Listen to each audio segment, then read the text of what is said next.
André, pour ce quatrième et dernier entretien, tu as souhaité évoquer certains rêves, certains projets de théâtre non réalisés.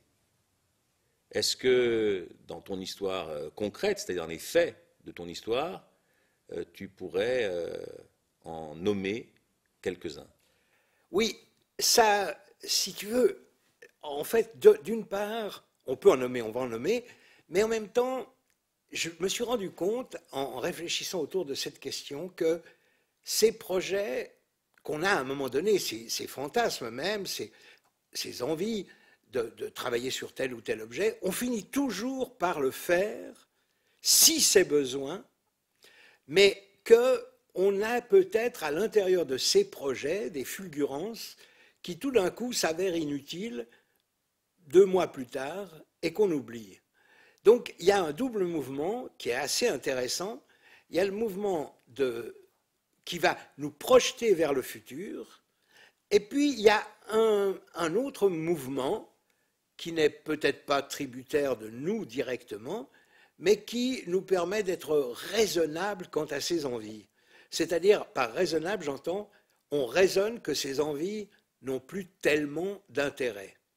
Alors, dans les envies, je prends un exemple très typique. Un jour, j'ouvre une revue et je vois un texte étonnant qui s'appelle, c'était dans une revue très, très courue à l'époque, qui s'appelle Les temps modernes. Je vois un texte qui s'appelle L'exception et la règle.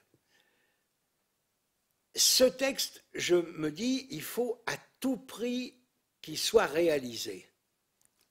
En France, je veux dire, qu'il soit monté. Eh bien, c'est bien des années plus tard, pas bien des années, mais quelques années plus tard, que j'ai pu et que je me suis senti dans l'obligation de le monter. Ça m'a fait la même chose avec un autre texte que j'ai découvert dans une revue littéraire de l'époque, qui s'appelait Le Précepteur, que je me suis dit, ça, je le monterai à tout coup. Eh bien, quelques années plus tard, j'ai eu l'occasion de le monter. Donc, il y a, dans les envies qu'on a, d'abord, celles qu'on réussit à mener à bien. Quand je dis mener à bien, peut-être que ça ne veut pas dire qu'on accomplit le fin du fin sur l'objet, parce qu'on a tellement envie de le faire qu'on est prêt à le faire au rabais. C'est-à-dire qu'on n'a peut-être pas toutes les conditions économiques et surtout artistiques qui permettront de mener à bien le projet tel qu'on l'entend. Donc il faut se méfier. C'est ce que je voulais dire surtout, il faut se méfier de nos propres envies, de nos propres désirs. Parce que ce n'est pas toujours bénéfique au succès de l'entreprise, au succès artistique de l'entreprise. Je ne parle pas du tout d'aspect commercial là-dedans, je parle que d'aspect vraiment esthétique. Alors par contre, il y a des choses qui tout d'un coup arrivent inopinément, on les porte en soi, mais un jour j'apprends qu'un metteur en scène qui devait monter un spectacle, pour des raisons XY, ne peut pas le faire. Et on me demande si je veux bien reprendre le projet. J'avais une idée de la pièce, bien sûr, mais je n'avais aucun travail dessus. Le précepteur, pour en revenir, il a été travaillé 3-4 ans par mois pour préparer la mise en scène. Là, j'avais 15 jours. Et puis, je me lance dans la gageure parce que ça vaut le coup. C'était quelle pièce? C'était Hamlet, à la Comédie, que Lorca devait monter et qu'il s'est désisté. Et le directeur de l'époque, Talmès, m'a demandé de reprendre le projet en 15 jours. Sur ce point précis, tu es connu et réputé justement pour ta capacité ou ton aptitude à prendre ou à reprendre des projets soit déjà engagés, soit développés par d'autres et ne pouvant pas aboutir pour différentes raisons, soit, comme tu viens de le nommer, des projets qui t'arrivent et que tu dois monter de A à Z. Qu'est-ce que ça te procure comme sensation de ne pas être forcément à l'origine du projet? Je crois que c'est presque mieux parce que ça rétablit la chaîne presque chronologique du collectif. C'est-à-dire qu'une idée, si...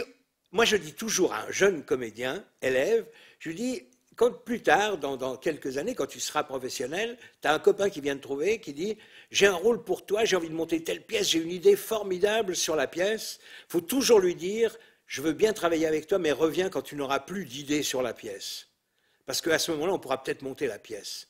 Autrement, on va monter ton idée, ce qui n'a aucun intérêt la plupart du temps.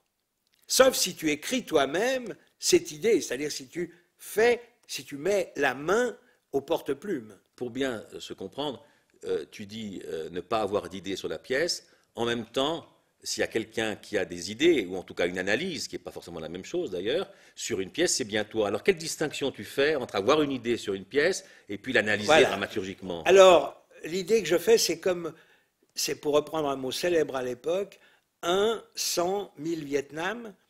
Si tu as une idée, tu as un combat banal, celui que tu veux mener à bien pour toi. Sur une pièce, il faut avoir 100 000 idées.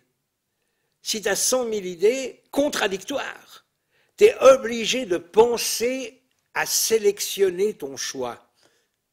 Tu es obligé de penser à faire un travail sur toi-même et non pas accepter ce qui est une idée finalement quasi monopoliste. Donc tu es obligé de faire un travail de recherche. Tiens, j'ai cette idée, mais j'ai celle-là aussi, mais elle ne colle pas. Qu'est-ce qui fait leur différence? Qu'est-ce qui fait qu'il y a de nombreuses idées autour d'une pièce? C'est ça qui me paraît le plus intéressant. Or, trop souvent, on monte une pièce parce qu'on a une idée sur la pièce. Je veux dire, à travers cette pièce, je veux dire ça. Non, je crois que c'est un double mouvement, et c'est la question que tu poses est vraiment importante parce que c'est un double mouvement. Il faut avoir vraiment beaucoup d'idées contradictoires et s'interroger sur la validité de ces idées, et surtout sur leur bien fondé, et surtout sur leur possibilité d'être exprimées telles que tu les ressens. Parce qu'une idée, ça reste un travail mental, mais le théâtre, c'est d'arriver à le faire passer en praxis, c'est-à-dire vraiment de réaliser la théorie de ton idée avec la pratique des planches. Donc ça, c'est un problème. Et d'autre part, l'autre élément intéressant, je trouve, dans cette histoire-là, c'est que le mélange de ces idées, c'est peut-être alors là le théâtre de la contradiction, de la dialectique, l'opposition de ces idées, le contraste de ces idées, t'amènera à trouver une idée que tu n'as pas et qui sera, à partir de là, certainement, ou en tout cas plus certainement, l'idée juste. Qu'est-ce que tu fais comme partition ou répartition entre ce qu'on appelle le travail dramaturgique, le travail à la table avec les acteurs, si travail à la table il y a, et puis l'arrangement, c'est-à-dire la mise en mouvement et en espace, et puis le jeu avec l'acteur, la direction, la mise en jeu des comédiens. Alors effectivement, tu poses les trois grands problèmes. Moi j'ajouterais un quatrième problème qui est peut-être fondateur du signe au théâtre, c'est la distribution. À la limite, on pourrait presque dire que la mise en scène s'arrête à la distribution. Une fois qu'une pièce est bien distribuée, elle est bien montée. Tu peux avoir toutes les idées possibles, toutes les dramaturgies possibles, même le travail du jeu, c'est pas sûr qu'il aboutisse à une complémentarité expressive sur scène. Donc il y a la distribution, il y a autrement les trois autres points que tu viens de nommer, c'est clair qu'il faut arriver à organiser l'espace dramaturgique, ce que j'appellerais la pré-dramaturgie.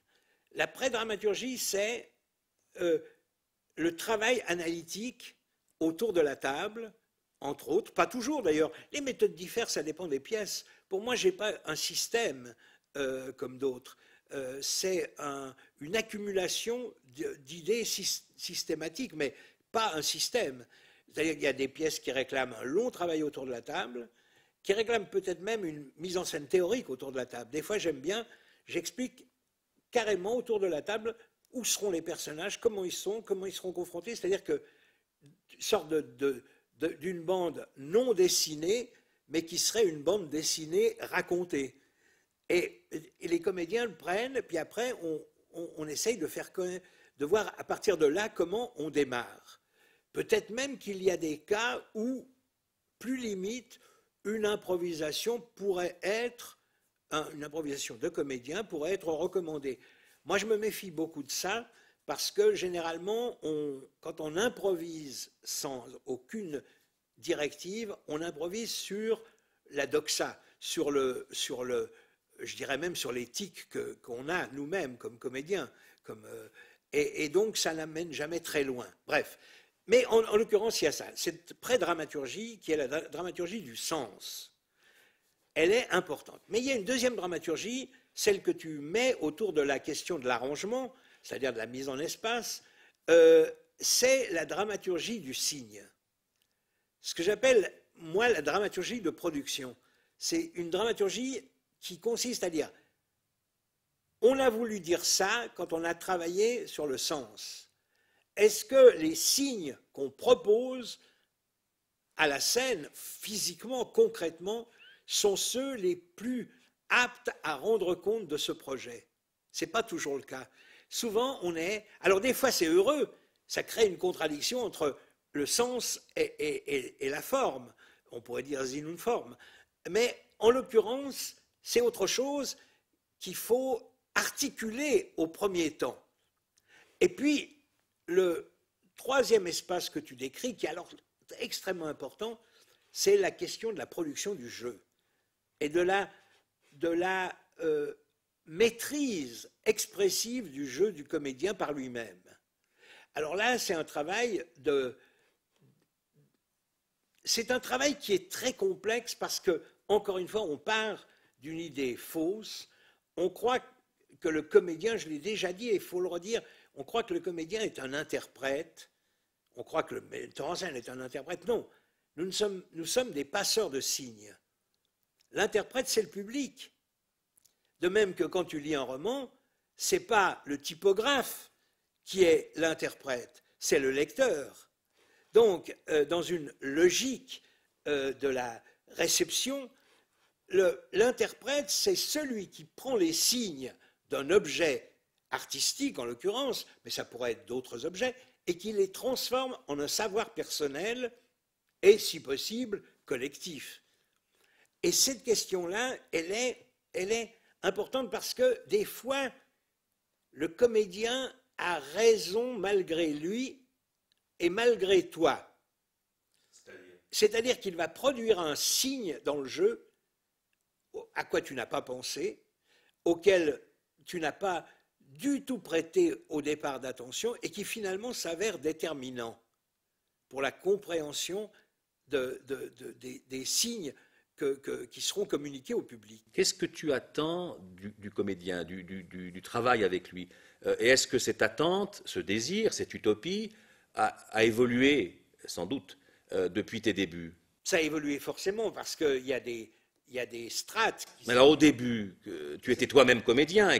Qu'est-ce qui fait que tu passes à la mise en scène? Et qu'est-ce qui fait que, et sur quelle base tu travailles avec les comédiens? Oui, alors le passage à la mise en scène s'est fait d'une façon très souple, en sens que au conservatoire, déjà à Genève, mais ensuite à la Rue Blanche, il se trouve que les camarades me demandaient souvent de mettre en situation les scènes qu'on travaillait.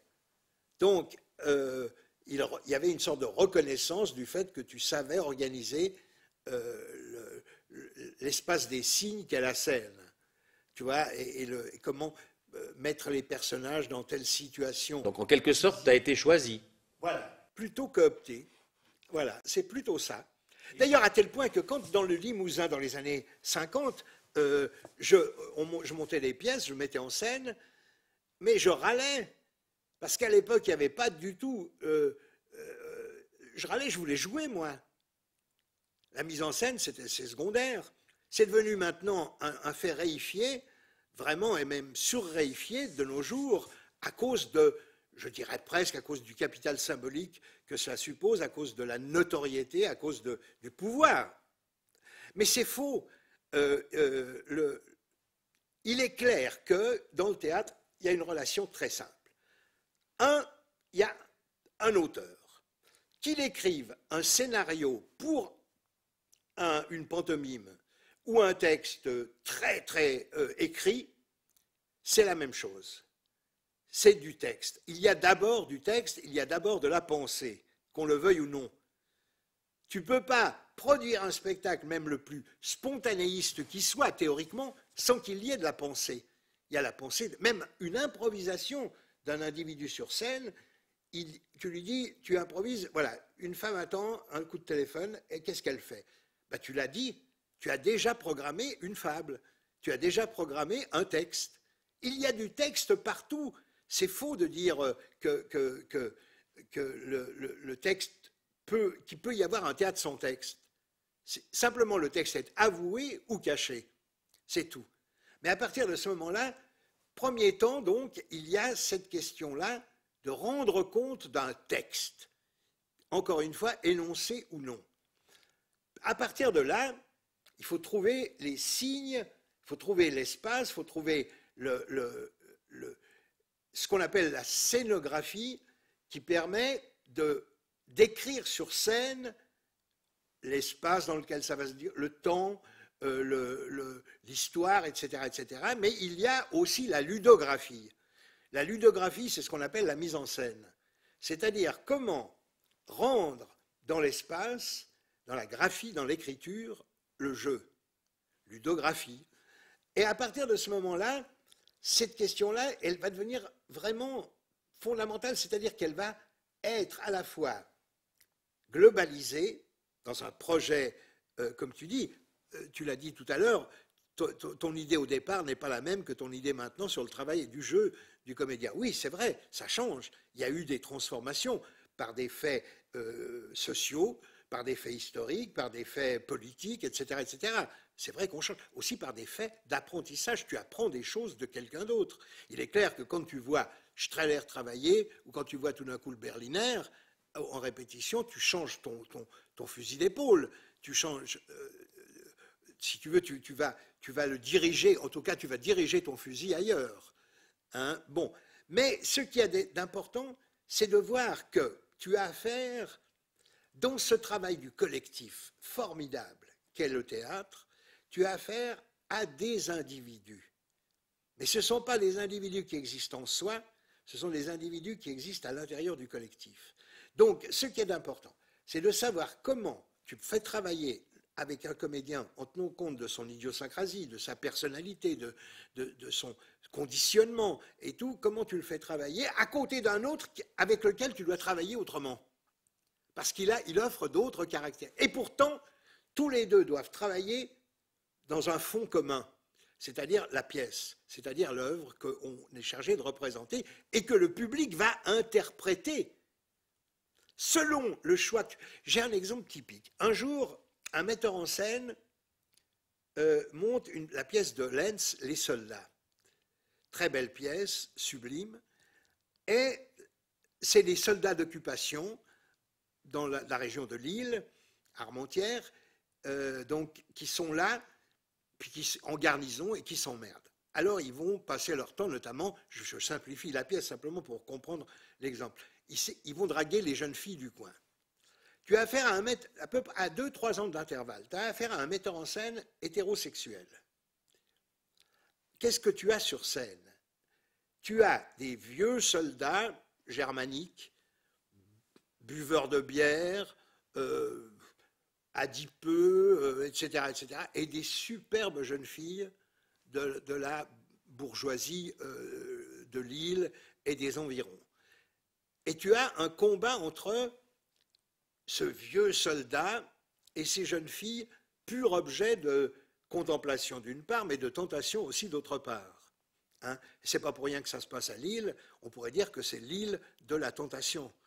Et donc, à partir de ce moment-là, tu as une lecture du spectacle étonnante.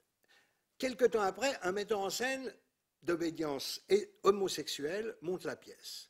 Qu'est-ce qui se passe? Arrivent des jeunes gens militaires, habillés de blanc, avec des lunettes noires, qui viennent toiser la salle, c'est la première entrée, sublime. Des beaux jeunes gens et tout ça. Et les jeunes filles de Lille sont des pots à tabac, comme on dit, c'est-à-dire c'est vraiment des grosses nanas rondouillardes sans grâce. C'était un travail pour les comédiennes de le jouer, d'ailleurs, surtout qu'elles étaient dans les coulisses très mignonnes. Mais donc il y avait tout un travail volontaire. Donc tu as une inversion par le signe complète. Donc les signes eux-mêmes ne sont pas interprétatifs autrement que par le public. C'est lui qui va déterminer. C'est-à-dire qu'à ce moment-là, le dragage de ces filles par les soldats passe comme un divertissement ironique, drôle, c'est-à-dire il y a une sorte de... et en même temps fortement misogyne. Alors que dans l'autre cas, on avait presque une attitude inverse. Donc tu vois, la sélection du jeu, parce que ça fait partie du jeu, la distribution, la sélection du jeu va commander, va imposer même parfois, ou tout au moins proposer, dans le meilleur des cas, une interprétation du public qui sera différente sur le même objet, la même pièce, le même texte. Est-ce que sur des pièces montées, des mises en scène réalisées, présentées au public, est-ce que tu pourrais évoquer une ou deux qui t'ont franchement déçu, c'est-à-dire dont, au fond, quel que soit le processus, même qui pouvait être de qualité, l'écart d'utopie, de projection, fût-il concret, était décevant, Alors il me serait plus facile de citer celles qui ne m'ont pas déçu, parce qu'il y en a moins. Donc, parce qu'on est toujours plus ou moins déçu par un aspect. Mais il y a quelques pièces, moi, que je revendiquerai encore maintenant. Dans leur déception ou dans leur inachèvement? Dans leur réalisation s'approchant de ce que j'attends. Pas parce que dans la déception, il y en a énormément. Non, mais déception n'est peut-être pas le bon mot, mais dans un souci critique. Alors, il y en a des quantités, mais par chance, on les oublie. C'est-à-dire que je me souviens plutôt des grandes réussites que... Vous allez en parler, bien sûr. Je sais, par exemple, qu'il y a eu des choses où j'étais sûr.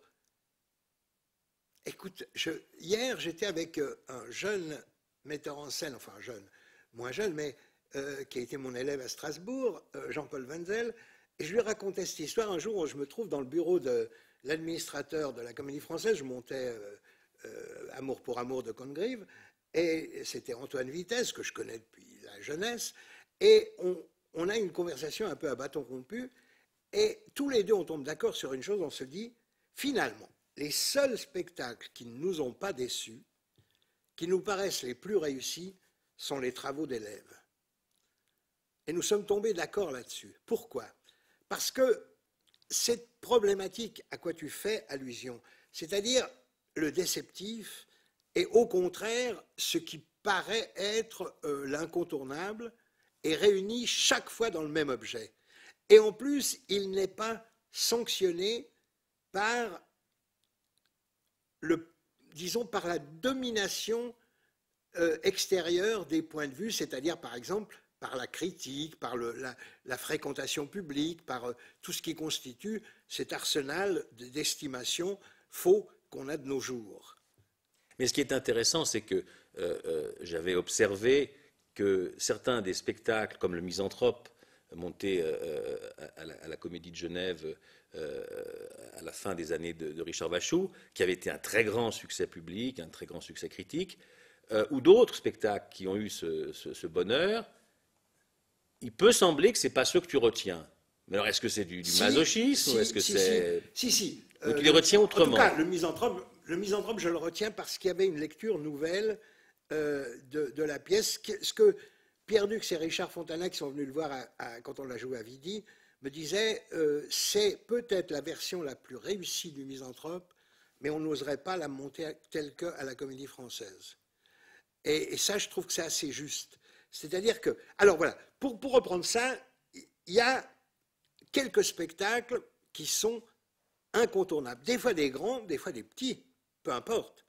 Mais par exemple, le Paolo Paoli à Liège, monté par en Belgique, donc, était exemplaire pour moi. Mais alors, il y en a d'autres. Il y en a d'autres qui sont des fois bien accueillis, des fois moins bien accueillis. Si tu veux, pour reprendre ça, le Hamlet à la Comédie me paraissait assez incontournable. Et longtemps après, on me disait encore, après la Hamlet de Beno, par exemple, à la Comédie, les techniciens me disaient, l'Hamlet que tu as produit il y a une dizaine d'années est encore en avance de 20 ans sur celui qu'on fait maintenant. Donc ça me paraissait intéressant de voir parce qu'il y a un travail. Alors, on prend des quantités de spectacles là-dessus, le mesure pour mesure au Parvis, les 30 millions de gladiateurs aussi au Parvis à Bruxelles, le Marivaux et la suite, là, les acteurs de bonne foi de Marivaux et la suite à Vidi, ça me paraît aussi incontournable.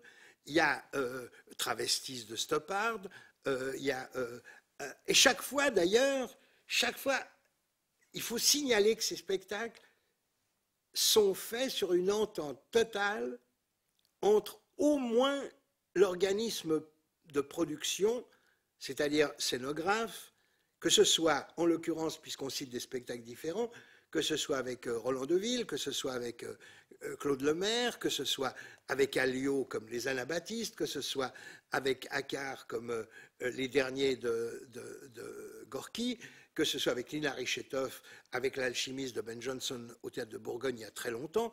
C'était chaque fois des spectacles. Et avec la troupe, avec une troupe réunie. Et alors c'est là où il y a des rencontres totales. Par exemple, l'alchimiste de Ben Jonson au Théâtre de Bourgogne, avec Roland Bertin qui débutait, avec Liliane Revert, c'était extraordinaire de collectif. Ce que j'ai retrouvé hier en voyant dans un théâtre genevois les figurants, il y a un point de vue collectif qui mélange jeunes et vieux, qui mélange hommes et femmes, mais qui traite du même objet. Eh bien, il y a des cas où, pour être plus précis dans l'analyse, dans Hamlet, je crois que le projet était incontournable, mais je crois qu'il y avait des différences d'appréciation à l'intérieur des comédiens. Donc, des productions de jeux différentes. Et que si ça manquait de quelque chose, c'était sur ce plan-là. Je pense que, par contre, il y a tout d'un coup des moments où le caractère collectif de la recherche et de la production du jeu est tel que même s'il y a quelques imperfections personnelles, elles sont mises au service de l'ensemble descriptif par cette tension collective. Donc, tu vois, l'estimation de ces objets, c'est un truc très difficile à opérer. Pour revenir, puisque tu l'as prononcé à plusieurs reprises, à cette notion de collectif, tu as commencé, toi, à travailler dans ce qu'on appelait à l'époque des troupes, dans les années 50, dans la décentralisation, et puis aussi à Paris ou aussi en Belgique. Et quand tu es rentré en Suisse au début des années 70, on le sait, tu as, avec d'autres, justement, fondé ce T-Act. Qu'est-ce qui te mobilisait? Bien sûr, c'est l'après 68, bien sûr, c'est tes expériences accumulées, mais qu'est-ce qui te mobilisait et qu'est-ce qui mobilisait les autres, Gendli, Terola, Benglan et tant d'autres, à faire cette démarche? C'était quoi un collectif? C'était quoi le collectif? Je dirais maintenant rétrospectivement, c'est qu'on sentait que le collectif allait nous échapper. On sentait, après mai 68, que, comme je le dis souvent, la civilisation du nous allait passer et faire place à la civilisation du je que nous connaissons actuellement à travers le néolibéralisme, par exemple, ou la pensée unique. Et qu'on avait besoin de tenter disons, une sorte de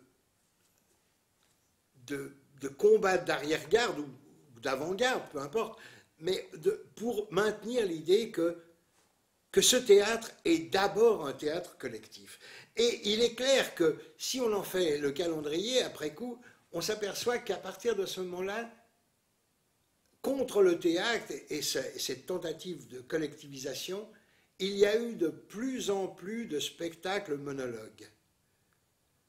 Que le monologue au spectacle, il est né souvent pour des raisons économiques, pour que les gens continuent à travailler, mais il faut bien voir qu'en faisant des monologues, pour échapper au chômage, le comédien donne des armes à ceux qui sont du côté du libéralisme individuel. C'est-à-dire que ça satisfait à la fois les autorités qui ont moins de subventions à donner et en même temps, ça satisfait l'idéologie du jeu. Mais alors, juste, j'entends. Et nous, on essayait de comment ça se passait contre pratiquement? vent. Sur quelle base vous vous êtes rencontrés? Vous avez décidé de travailler, de monter les pièces chinoises, puis... C'est une demande de comédien. Cette demande de comédien s'est faite d'une façon très simple, c'était après Hamlet.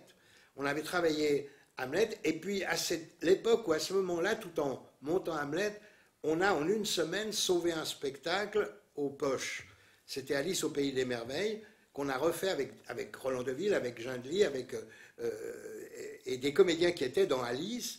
On a décidé de le remonter, de représenter en général une semaine plus tard un autre spectacle. Ce qui a été fait, j'ai encore des documents de presse qui soulignent que les critiques sont revenues et n'en revenaient pas, si j'ose dire. C'est ça qui fait le déclic. Et alors là-dessus, les comédiens, c'est pas une idée que j'ai imposée, pas du tout. Les comédiens m'ont demandé, se sont réunis et m'ont dit ils aimeraient travailler, continuer à travailler ensemble sous ces méthodes-là, et ils m'ont demandé si je voulais être dans le coup. Donc c'est ça qui est intéressant. C'est qu'ils m'ont demandé si je voulais être dans le coup. On retrouve un peu l'idée, justement, de Jean-Paul Wenzel quand il dit « Moi, j'ai lancé comme ça une idée, mais c'est eux qui m'ont demandé après de continuer, c'est eux qui m'ont... » Et je leur ai dit « C'est vous qui gérez tout ça, c'est vous. » C'est-à-dire qu'il y avait un côté, tout d'un coup, une sorte de recollectivisation de toutes les démarches, y compris des démarches de pouvoir à l'intérieur du groupe. C'est-à-dire que tu n'étais pas directeur de ce collectif, et que notamment, même si tu étais le metteur en scène, animateur, il y avait, si j'ai bien compris, une part d'implication tant du côté de la scénographie, du côté de la dramaturgie, du côté du jeu, que du côté de l'administration, qui avait toute sa place. Tout à fait, tout à fait. Alors là, vraiment, vraiment, et j'ai d'ailleurs encore des documents de réunions, comme ça, des comptes rendus et tout ça, qui montrent bien comment ça fonctionnait. Je crois que vous aviez salaire égal. Salaire égal pour tous. Mais comment vous aviez géré ça par rapport au fait que chacun avait des destins et des singularités de vie et d'activité différents? Donc le salaire égal était une sorte de lieu commun, mais comment c'était géré? C'est-à-dire qu'on n'était pas une troupe, on était un groupe. Et ce groupe avait pour particularité de définir un projet ensemble. Et une fois que le projet était fait et articulé dans ses grandes lignes, les membres du théâtre avaient le choix d'y participer ou pas. Alors il y avait par exemple un cas où un comédien aurait aimé participer à un projet, mais il avait besoin d'argent supplémentaire, donc il a demandé d'être en congé pour un spectacle pour pouvoir, parce qu'on lui offrait un très grand rôle dans un théâtre du coup mieux payé. Voilà, alors bon, et c'était tout à fait admis. Il venait d'ailleurs aux répétitions, il continuait à discuter, à voir, mais on savait qu'il n'était pas dans ce projet. Et chaque projet était autogéré en unité de production. C'est ça qui est important. C'est-à-dire que chaque projet devait trouver ses ressources pécuniaires, les mettre en œuvre, gérer l'histoire, et s'il y avait, et il y a eu des bénéfices, ils étaient répartis entre le membre de l'unité de production. Mais ils n'étaient jamais capitalisés pour le projet d'après. Chaque projet avait son autonomie totale, aussi bien esthétique donc que financière. Et ça, c'est important, parce que ça responsabilise tout de suite les gens. Et ça, c'était un élément important. Je crois que le groupe de production qui participait d'une activité autogérée, il faut bien le dire, était un élément vraiment très très important dans l'histoire. Alors, le théâtre en tant que tel existe toujours. Néanmoins, il y a eu quand même un moment où cette première époque, on peut dire non seulement fondatrice, mais sans doute la plus féconde, tant par les spectacles que surtout par les modes de travail, qu'est-ce qui a fait qu'elle s'arrête, enfin Eh bien, je crois que c'est l'indifférence de la profession, pas des autorités. En matière de culture et d'art, les autorités sont souvent moins responsables que la profession elle-même. Et ça, il faut le dire une fois pour toutes. Responsable dans quel sens? Responsable des malentendus, des trucs comme ça. C'est incroyable à quel point il y a... Pardon. La profession a un élément de simplification. Chaque fois qu'il y a des problèmes, on dit c'est les autorités. Ils ne connaissent rien au théâtre. Et comme je l'ai dit il n'y a pas longtemps, oui, mais est-ce que les comédiens connaissent quelque chose au monde politique? Ce n'est pas sûr. Donc, c'est facile de faire porter le poids des erreurs sur d'autres pour camoufler ses propres erreurs. Et sur le théâtre, alors? Et il faudrait que le théâtre reconnaisse et mette en jeu ses propres erreurs d'estimation, disons, d'épanouissement même, et se disent, voilà, là on commet des erreurs, là on commet des choses inadmissibles, etc. etc. C'est qu'il devrait y avoir avant de faire porter le poids des responsabilités sur les autorités, généralement subventionnantes, car c'est ce qu'on entend par autorité en matière de théâtre, eh bien, il faut qu'on puisse d'abord estimer où nous commettons des erreurs, et des erreurs de taille, des erreurs de rapports sociaux, des erreurs d'estimation, des choses. Si tu veux, ce qu'il y avait de clair, avant il y avait la comédie.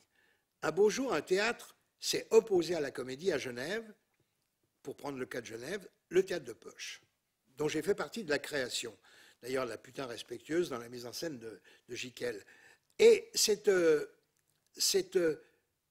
une alternative importante à la... Puis après sont arrivés d'autres. Il y a eu le théâtre de Carouge, puis après il y a eu les groupes marginaux, mobiles, etc., etc., théâtre haut, etc., etc., et puis l'atelier, et puis après est arrivé le théâtre, le trek. Bon, il y a eu toute une série de successions.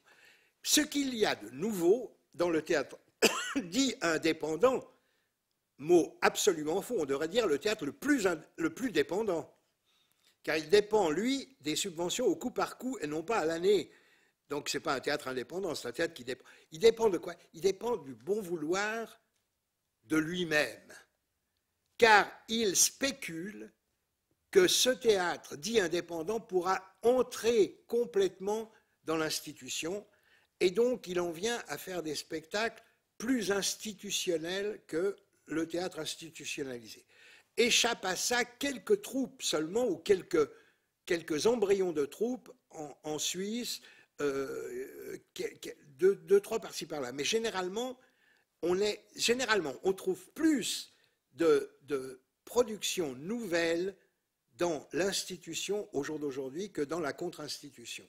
Le seul problème, c'est qu'il n'y a aucune exigence sur cette nouveauté dans le théâtre. Il faut être nouveau pour être nouveau, c'est-à-dire faire un coup dans le théâtre institutionnel maintenant. Ça n'a aucun intérêt. Mais alors, est-ce à dire, pour revenir au théâtre, que à la fois le théâtre représentait là une vraie alternative esthétique, artistique, de fonctionnement et de jeu par ses spectacles, et que à la fois la profession, c'est une question parce que c'est là que tu as embrayé, n'a pas forcément toujours bien perçu l'intérêt de cette activité et qu'elle n'a pas eu non plus les relais, ce théâtre, il n'a pas eu ce relais avec les théâtres institutionnels qui ont été ses partenaires pourtant. Moi, je vais plus loin. Je dis, est-ce qu'elle n'a pas bien perçu le danger que cela offrait pour elle-même, cette institution? Est-ce qu'elle ne s'est pas protégée? L'institution théâtrale. C'est une personne qui était à la culture, au dicaster de la culture à Genève, une dame radicale d'obédience qui me disait vous verrez, ceux qui s'opposeront à vous, elle me disait, c'était très beau, elle disait, honnêtement, éthiquement, je ne pourrais être que contre vous parce que vous offrez l'alternative de l'autogestion. Ce que dans mon horizon politique, je ne peux pas accepter. Mais vous avez raison. Elle me disait, mais, et vous verrez que les pires ennemis que vous rencontrerez, ce ne sont pas dans le monde politique que vous les trouverez, mais c'est dans la profession elle-même. Elle me dit, parce que moi je connais bien la profession, elle a eu un mot terrible, elle dit, on dit toujours c'est de la faute aux autorités. Bon, moi je l'accepte, comme on dira toujours au football que c'est de la faute à l'arbitre. Hein, moi je l'accepte, je suis arbitre. Mais j'arbitre quoi? J'arbitre pas deux équipes qui luttent l'une contre l'autre, j'arbitre, elle me dit, elle a eu cette analogie, je suis comme dans Shakespeare, celui qui doit arbitrer la lutte entre tous les baronnets qui ne cessent de se déchirer pour avoir plus de pouvoir. Et c'est un peu ce qui s'est passé.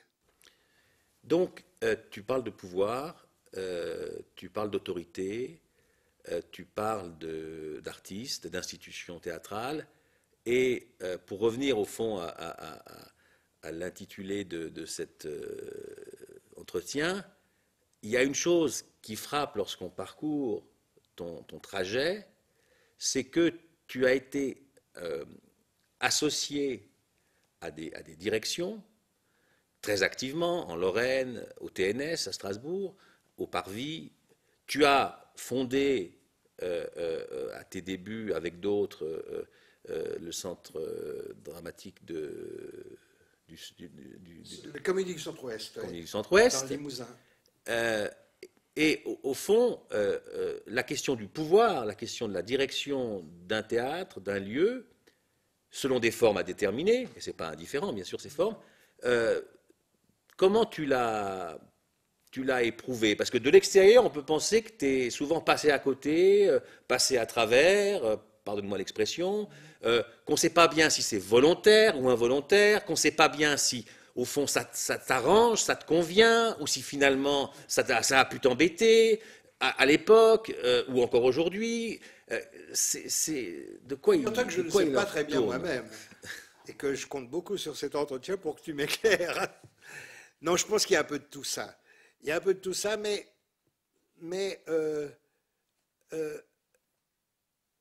c'est en plus très bizarre parce que pour moi, et tu le sais très bien d'ailleurs, tu es un de ceux qui représentent le mieux l'équilibre entre la nécessité de diriger et en même temps une grande liberté de ton et de recherche. Donc, et je ne voudrais pas, avec toi, dire du mal des autres, de ceux qui ne pratiquent pas comme toi, mais parce que ce ne serait pas bien jouer le jeu. Et puis il s'agit de toi, là. Mais voilà. Non, mais ça ne va pas sans ce retour. Hein. Alors, ce que je peux dire, c'est que, en fait, moi, je ne comprends pas bien cette question, justement. Je crois que la question du pouvoir qu'on impose aux gens de théâtre, les gens de théâtre se complaisent, mais que ce n'est pas leur choix, fondamentalement. Je ne pense pas, j'ai été en rapport très étroit avec Villard, avec d'autres grands du théâtre, et je pense pas je pense toujours que le pouvoir leur était un poids. Ce n'est que maintenant que le pouvoir devient un pouvoir non seulement économique, mais également symbolique, et que ce pouvoir devient aliénant. Avec une sorte de paradoxe, je dirais que je sens le directeur de théâtre plus aliéné que le dernier prolétaire de son théâtre. Hein, ce qui est peu marxiste, mais qui montre aussi que les choses ont changé. Je crois que l'aliénation par le pouvoir est une aliénation incroyablement et moralement incroyablement maladive. Et que en tout cas que ça rend malade, et qu'il n'y a, que l'aliénation économique qui reste le fait des classes laborieuses, des classes déshéritées, mais que les autres aliénations morales, éthiques, appartiennent de plus en plus aux couches supérieures, qui ont le choix entre deux mannequins, par exemple, comme femme. Hein, alors on jette un ancien mannequin pour en prendre un nouveau. Il y a une sorte d'aliénation à la notion que le pouvoir doit être absolument incritiquable. Et donc, du coup, on se donne toutes les armes, même les plus agressives, même les plus délibérément fausses pour y arriver. Donc, je me méfie beaucoup de cette question-là maintenant. C'est peut-être un peu ce que j'ai toujours senti. C'est pourquoi le pouvoir, j'ai toujours aimé le partager. J'ai été une fois co-directeur, mais co-directeur avec Kremer au Théâtre Populaire de Lorraine. Et donc, ça me paraissait... Par contre, j'aime bien participer aux gestions du pouvoir, mais pas le pouvoir seul, le pouvoir unique. Je crois que je pourrais pas. Même d'ailleurs dans la... Et tu as cherché? Est-ce que tu l'as... Je crois pas. Non.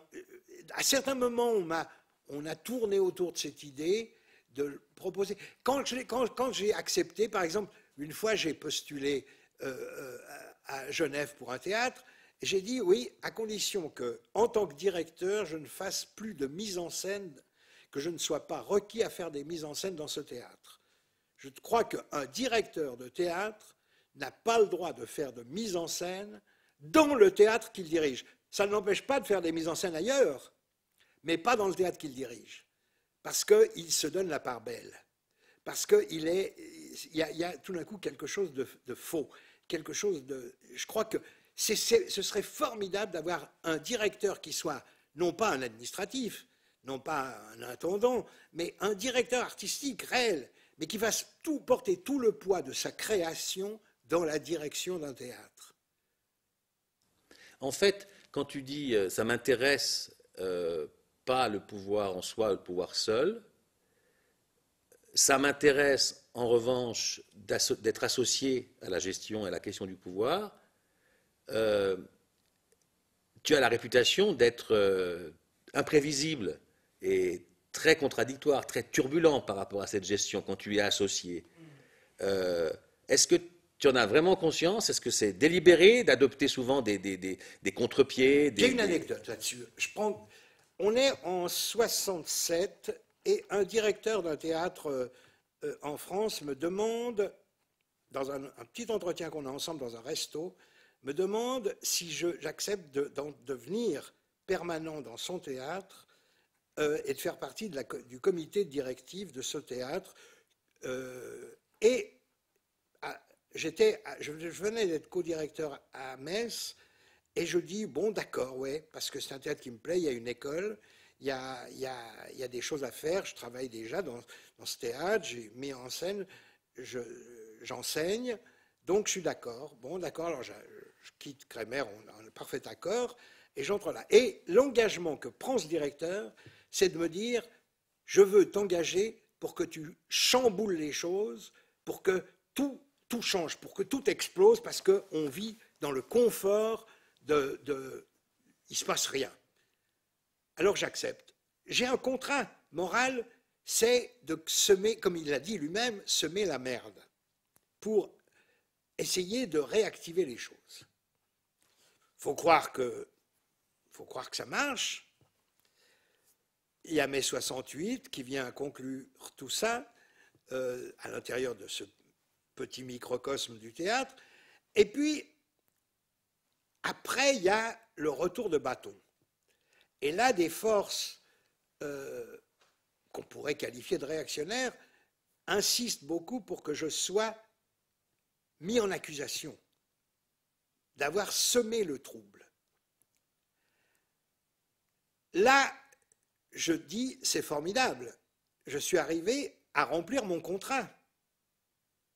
Et je m'attends à ce que le directeur qui m'engage pour ça me soutienne en disant, écoutez, si vous voulez qu'il parte, moi je pars avec, puis c'est moi qui lui ai demandé ça. Or, il s'est passé l'inverse. C'est que le directeur s'est retiré sur les bases c'est-à-dire qu'il n'a jamais, et moi je ne l'ai jamais fait, je le fais maintenant, il n'a jamais dit c'est moi qui lui ai demandé. Eh bien là, j'en ai pris un coup sur la gueule terrible parce que je me suis senti trahi comme jamais je ne l'ai été. C'était vraiment, vraiment, Judas en personne était là pour moi. C'est-à-dire que je ne comprenais pas qu'ils ne disent pas mais c'est ma commande. C'est moi qui ai demandé de créer du trouble pour créer de l'activité, pour créer de la pensée. Eh bien, ça je ne l'ai. Et ça, c'est la meilleure réponse. C'est-à-dire que quand on s'engage dans des procédés comme ça, il faut être sûr des gens avec qui on travaille. Autrement, on est alors chaque fois dans la déception la plus totale. Et quand tu reviens à Genève suite donc à cet épisode et avec un passage important au Parvis à Bruxelles, tu vas donc lancer et expérimenter avec d'autres le théâtre, et puis tu vas être confronté aux institutions locales, enfin romandes, oui, suisse romande. Sauf que jamais je ne suis allé seul en tant qu'animateur du théâtre à une réunion officielle. Nous étions toujours 3. Non pas 2, mais 3. À tel point que chaque fois qu'on arrivait dans les bureaux, soit à Lausanne, soit à Genève, puisque le théâtre était un groupement de production théâtrale Genève-Lausanne. Déjà ça, c'est énorme. Mais vous êtes à Genève ou vous êtes à Lausanne? Ah putain, on n'a pas besoin là d'être entre deux pays, entre Israël et Palestine. Hein. Vaud et Genève, c'est la même chose. Hein, toute proportion gardée. Mais je veux dire, c'est ça, le climat, c'est ça, c'est Servette-Lausanne, quoi. Hein. Et là, on était 3, à tel point que chaque fois qu'on arrivait dans un bureau, le responsable du dicaster disait « Ah, écoutez, vous êtes 3, écoutez, il faut qu'on aille chercher chez le greffier à côté une chaise alors. » Parce qu'il n'y avait jamais 3 chaises de prévues. Or, 3, c'est le début, effectivement, c'est le début de la démocratie. On pourrait dire au sens où on l'entend. 2, non. 2, on manipule. 3, ça devient plus difficile. Eh bien, donc, il n'y avait jamais de... Et des fois, moi, j'y allais pas, c'était d'autres. On sélectionnait des gens qui y allaient pour des questions très importantes. Tout le monde avait cette même importance. Alors, il y en a parmi nous, il y en a qui n'aimaient pas. Alors, on leur disait, bah, tu y vas pas. On n'allait pas exiger non plus qu'ils aillent faire quelque chose qui ne les intéressait pas. Mais tous ceux qui aimaient allaient alternativement, Ursula, Despierres, Gendly, Germont, etc., allaient à tour de rôle, Lappe, etc., allaient à tour de rôle prendre des discussions. Et comment, tout de même, cette utopie concrète, tu en as vécu, au fond, en quelque sorte, pas l'échec, mais l'empêchement par, à la fois, si je t'ai bien compris, autant le milieu théâtral que les autorités.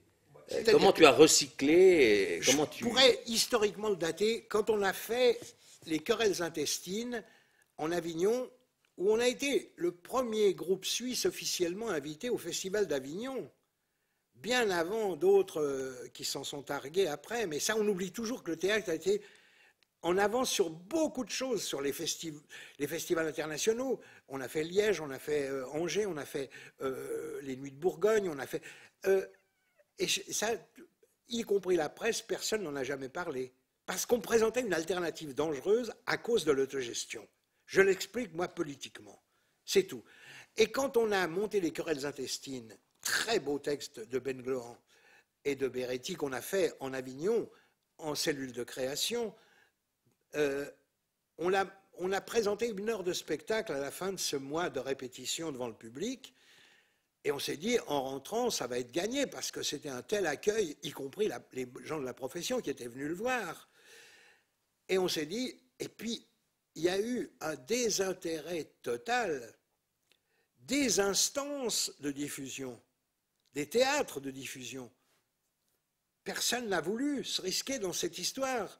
Donc on n'a pas pu obtenir de lieu, donc on n'a pas pu obtenir d'argent complémentaire pour finir le spectacle. Et là, on s'est dit, alors vraiment, après bien des spectacles et tout, on s'est dit, non, là, c'est pas possible. On ne va pas continuer à jouer les Don Quichotte devant des moulins d'ailleurs inexistants, qui ne moulinent rien du tout. Hein, et donc, à partir de là, on tu a te retrouves décidé, dans quelle posture, alors, toi? on a décidé de maintenir le label du théâtre, mais de lui donner une fonction plus habituelle, quoi. C'est-à-dire de monter des projets au coup par coup. On a remonté Sina dans la cour du musée d'art et d'histoire. Avec le théâtre, on a monté des coups par coup. Et si tu me permets d'insister, toi, André Stégère, alors je vois bien, tu emploies très très souvent le on ou le nous, et c'est très significatif, mais comment tu vis cet arrêt du théâtre et qu'est-ce que tu fais? Enfin, comment tu te profiles, enfin, au sens le plus noble du terme, dans quel état d'esprit tu es? Déçu par un projet, à mon sens, hyper valable et complètement désamorcé, mais en même temps, je me dis, il faut continuer autrement. Donc, alors, au lieu de porter sur le concept de production, on va radicaliser les systèmes, disons, esthétiques. Moi, je pense qu'on est, toute proportion gardée, bien sûr, pas loin de ce que Brecht a dû subir à un moment donné, c'est-à-dire faire porter le poids des recherches non plus sur un ensemble, avant que l'ensemble soit constitué beaucoup plus tard, mais sur des activités, notamment pendant l'exil, des activités personnelles, mais suffisamment explicites. Donc, on s'est dit, on va travailler maintenant plutôt sur les formes, sur le rapport entre encore une fois, la forme et le sens, quoi. Et là, on est à la fin des années 70, et effectivement, on ne peut pas dire, mais c'est un peu ce que tu laisses entendre, qu'il va commencer une espèce d'exil intérieur dans la Suisse de langue française, qui serait le tien, mais peut-être, c'est en tout cas comme ça qu'on peut aussi l'entendre, et en même temps, tu vas être très actif, continuer à l'être, et travailler dans tous les théâtres grands, petits, moyens, amateurs, professionnels de Suisse de langue française notamment. Et pour revenir à cette question de la direction et du théâtre, comment tu expliques le fait que tu n'as jamais été en charge d'une institution en Suisse romande? Bon, il y a plusieurs explications. D'une part, je m'en suis jamais trop montré que j'aurais pu, mais en même temps, des points de vue politiques que j'énonçais, des engagements politiques, ont coupé évidemment bien des possibilités, car on parle souvent d'interdiction de travail dans d'autres pays, mais on sait que ça existe aussi ici, sous une forme plus helvétique, donc plus polie, mais qui a quand même aussi cette question-là. Et le fait que tu sois, bien qu'autodidacte, et parce qu'autodidacte, un intellectuel, est-ce que c'est pas aussi un problème, ça? Oui, mais parce que c'est un problème, parce que les gens ne comprennent pas que, à partir du moment où tu fais du théâtre, tu fais un métier intellectuel, que tu le veuilles ou non. Que tu le veuilles ou non. Qu'est-ce que c'est que le théâtre? C'est une activité artistique qui fonctionne sur des idées émotives ou raisonnées. Donc, soit le caractère viscéral du théâtre, soit le caractère pensé du théâtre. Tu peux pas. À partir du moment où tu évoques l'émotion, l'émotion, elle est intellectuelle. C'est pas l'instinct, c'est quelque chose d'élaboré par l'homme, c'est intellectuel. Ça fait partie de ça. Moi, je dis toujours aux comédiens et aux élèves, notamment, qui disent, moi, je veux pas être un intellectuel, je veux être Je dis, mais écoute, vous me faites penser à un ébéniste qu'on irait trouver dans son atelier, et vous lui dites, parce qu'il travaille très bien le bois, vous lui dites, qu'est-ce que tu travailles bien le bois? Et qui dirait, je ne travaille pas le bois, je travaille le fer. Vous le diriez, c'est un con. Il est imbécile. On voit bien que c'est du bois. Eh bien, un comédien qui dit, je ne suis pas un intellectuel, c'est la même chose que cet ébéniste qui dit qu'il travaille du fer. Il se trompe sur lui-même. Il se méprend. Et à partir de ce moment-là, il fausse toutes les données du problème. Alors sur cet aspect-là, pour revenir à une dimension plus biographique, est-ce que tu n'as pas le sentiment qu'en France, et peut-être aussi en Belgique, cette dimension, à ton époque, hein, je ne dis pas forcément aujourd'hui, pour turbulente qu'elle soit, elle a été peut-être mieux acceptée et comprise qu'en Suisse romande, ou bien est-ce que... Aucun doute, parce qu'en Suisse romande, on a cru, par exemple, on croit que l'émotivité, elle est immanente, alors qu'elle est transcendantale. L'émotivité, ça se construit historiquement. Elle va fonctionner dans le travail de l'évolution. Alors que il n'y a pas de méthode plus intellectuelle que celle de Stanislavski ou que celle d'Artaud. Elles sont aussi intellectuelles que celles de Brecht. Simplement, ça se situe dans un autre espace de la recherche. Donc ce problème me paraît un problème faux, de même que me paraît faux... Mais qui perdure. Oui, mais qui perdure, de même que me paraît faux, et qui perdure aussi l'idée que le théâtre est au présent dans sa construction même. Non. Un théâtre, la dictature du présent, c'est dont souffre actuellement le théâtre. C'est la pire des dictatures. C'est la dictature de l'immédiat. Il faut que ce soit immédiat, il faut que ça se vérifie à travers l'improvisation, à travers des tas de choses. Or, la dictature du présent, c'est ce qui ne permet pas d'envisager le futur. Si on veut comprendre le développement historique, c'est la parfaite maîtrise de l'évolution, Brecht le dit très bien, c'est la parfaite maîtrise de l'évolution du passé, c'est-à-dire ce qui fait que telle œuvre qu'on montre du passé et qui paraît archaïque de nos jours, nous montre que le monde s'est transformé et que donc que le monde est transformable et qu'il continue à l'être. Donc, l'invention du futur, de l'utopie, même du futur en tout cas, passe par la parfaite maîtrise du passé. Le présent ne peut rien amener. Le présent ne peut amener que la consommation du présent. On est dans un acte de redondance. Par contre, s'il y a un média qui se glisse dans le discours, d'une façon, il peut être historique, il peut être fabulesque, ce que Brecht a merveilleusement compris. Hein, quand il ne veut pas travailler dans l'histoire, il travaille dans la fable, qui est une façon d'échapper au présent. Hein, Arturo Ui, parce qu'il y a un présent au théâtre. Ce présent, c'est le théâtre lui-même. Le théâtre, en tant que tel, est toujours au présent. On joue aujourd'hui, ce soir, ensemble. Comme je disais tout à l'heure à Serge, qui est là, notre ami, je lui disais, le cinéma est toujours au passé. Le film a toujours été fait hier. Alors que, quand on est dans la salle, on voit une œuvre du passé. Et c'est intéressant, ça nous permet de faire le point et le théâtre lui-même est toujours au présent, donc il se doit d'abord de refléter le passé. En t'entendant, en t'écoutant, la phrase, la pensée, la parole en mouvement, il y a une question qui arrive, c'est que d'un côté, tu as cette capacité d'analyse, de générosité, de décryptage, d'initiation, et puis il peut arriver à certains moments qu'on puisse penser que cela se retourne dans quelque chose, si on cite Goethe, à propos de Méphisto, l'esprit qui toujours nie.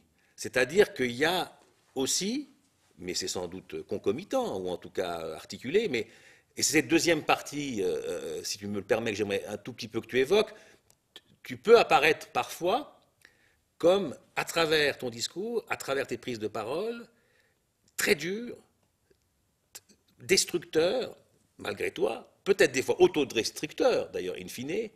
Est-ce que c'est quelque chose que tu envisages, que tu appréhendes, cette capacité à un moment donné où les choses se retournent et peuvent devenir extrêmement sévères et négatives? Oui, parce que c'est le propre même de la vie. Je veux dire, la dialectique de la nature, c'est justement ce retournement. D'où vient-il? Est-ce que l'œuf qui devient poussin n'est que simplement l'accumulation d'un certain degré de chaleur qui fait qu'il y a un changement d'apparence matérielle? Je renvoie ça à Engels et à la dialectique de la nature. C'est vrai que cette question-là, or, si tu veux, la violence des actes, des avatars, des changements, elle est là, elle est dans la chrysalide. Je pense que lorsque le papillon va sortir de souffrances énormes qu'endure la chenille, il y va y avoir même une autodestruction de la chenille pour produire le papillon. Et on le retrouve, alors je prends que cet exemple, mais on le retrouve dans toutes sortes d'exemples, ne serait-ce même que dans l'exemple des prédateurs. Il faut qu'il y ait des fonds supplémentaires dans les prairies à impala pour que les léopards et les guépards subsistent. Mais d'un autre côté, il y a une dialectique de la nature qui est là, qui est imposée, et qu'on ne fait, nous, que reprendre en compte. Par contre, ce qu'il y a d'intéressant, et c'est peut-être ça la finalité du discours, c'est que je crois énormément en la pédagogie, à condition que la pédagogie comprenne ce que tu viens de dire. Ce mot de Nietzsche me paraît très beau dans Zarathustra quand il dit ce qu'il y a de beau dans le poète, c'est qu'il ment. Mais ce qu'il y a de beau dans ce discours, c'est que Nietzsche le dit en poète. Donc, il dit en poète, donc en mentant, que ce qu'il y a de beau dans le poète, c'est qu'il ment. Donc, cette question qui renvoie au paradoxe d'Épiménide, tous les Crétois sont menteurs, me paraît un élément important, c'est-à-dire qu'il y a une mise en doute permanente des choses à travers des affirmations, non pas comme une mise en doute générale. Il faut affirmer les choses, donc être un peu violent, comme tu dis, des fois, être un peu... Mais parce que toi-même, tu n'es pas sûr de ton affirmation. Mais de même que la nature n'est sûre d'aucune de ses affirmations, c'est pourquoi elle les met en doute tout le temps. Moi, je pense que la chenille pourrait mener une vie très heureuse jusqu'à la fin de ses jours, si tout d'un coup, on n'avait pas décidé, elle-même n'avait pas décidé qu'elle deviendrait papillon, qu'elle en avait marre de ramper, mais qu'elle allait voler. Mais pour revenir ou poursuivre sur le terrain du théâtre, par exemple, des fois, il peut sembler que le fait de dire qu'il faut accumuler les 1000 idées ou les 1001 idées et les traiter, ça c'est ton projet, c'est ton propos. Mais quand tu jettes un regard, et tu es connu comme lecteur, comme conseiller, comme celui qui vient en répétition, celui qui vient, pas à la générale, mais justement bien avant la générale, comment tu vois cette fonction de regard et d'analyse, à la fois dans la lucidité critique et à la fois dans les partis pris? Souvent, tu ironises là-dessus en te disant, on dit toujours un brechtien dogmatique, comme si ça ne suffisait pas. Mais souvent, on te fait passer, ou tu peux apparaître comme dogmatique. Est-ce que c'est une chose que tu prends en considération ou que tu rejettes comme une affabulation? Je la prends en considération et je la rejette, parce que j'aime bien la définition « il est dogmatique ». Simplement, j'aimerais qu'on m'explique à quel dogme j'obéis. Ça, je ne le sais pas. Donc je suis un dogmatique sans dogme. C'est encore une belle contradiction. C'est une contradiction qui, peut-être comme tout ce qu'on vient d'évoquer aujourd'hui, car je pense qu'il va bientôt être temps de finir, ne peut que partir en fumée.